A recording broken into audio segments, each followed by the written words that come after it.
Aujourd'hui, nous avons fait une tournée de suivi des travaux de préparation de l'hivernage.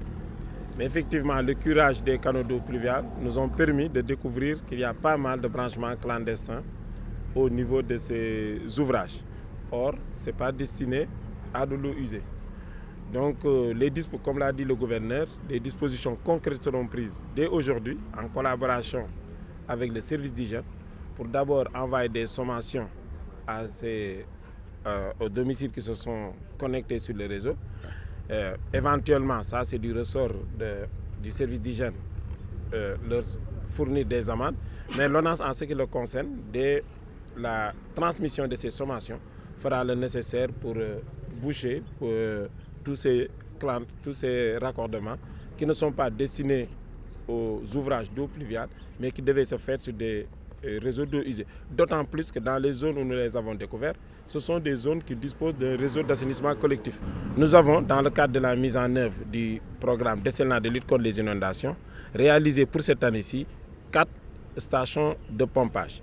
Nous en avons visité une, mais pour toutes les 4, on peut dire que les travaux de génie civil sont totalement finalisés. Aujourd'hui, l'équipe de l'entreprise attributaire de ce marché est en phase d'installation des équipements qui devraient être finalisés avant la fin du mois de juin. Donc, toutes ces stations ont des capacités de pompage qui varient entre 300 à 600 mètres cubes suivant le bassin concerné par cette station. Et nous pensons que, comme ça a été des réussites partout où nous avons mis ces équipements, que ce soit sur la RN1, que ce soit au Maris, que ce soit à Zakar House, même hors de Dakar, nous espérons aussi que cette année-ci, les parcelles assainies, pour les unités 24, 25, 13 et Grand Médine, ils seront quand même protégés des nuisances dues aux inondations.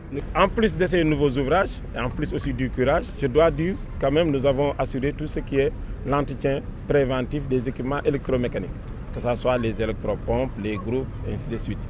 Et tout ce qui est approvisionnement en termes de carburant. Aussi, l'ONAS va mettre en place un personnel qui est en train d'être recruté.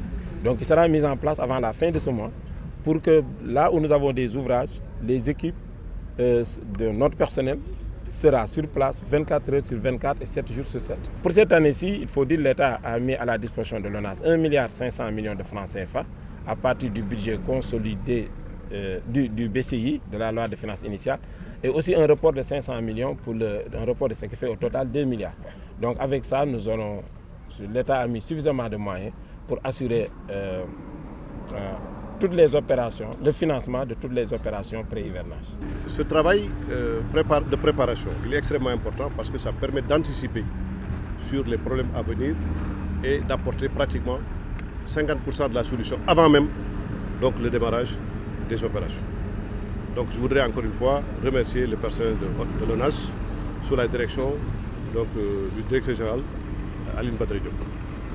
Ce programme s'inscrit dans le cadre du plan décennal de lutte contre les inondations exécuté par le gouvernement et conçu par le président de la République Macky Sall, qui a décidé de mettre l'accent sur les infrastructures parce qu'il ne sert à rien d'acheter du matériel roulant chaque fois, des motopompes,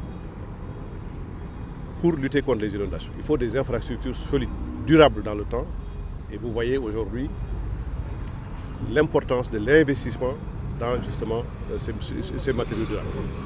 Vous avez les canalisations, vous avez surtout les ouvrages de pompage qui permettent d'évacuer et d'écrêter rapidement les bassins. Donc nous avons fait Guédiawaye, nous avons fait Pikine, nous avons fait également la Patte d'Oie, les parcelles assainies, des points très critiques. Et vous avez vu également que de nouveaux ouvrages vont être mis en service très prochainement.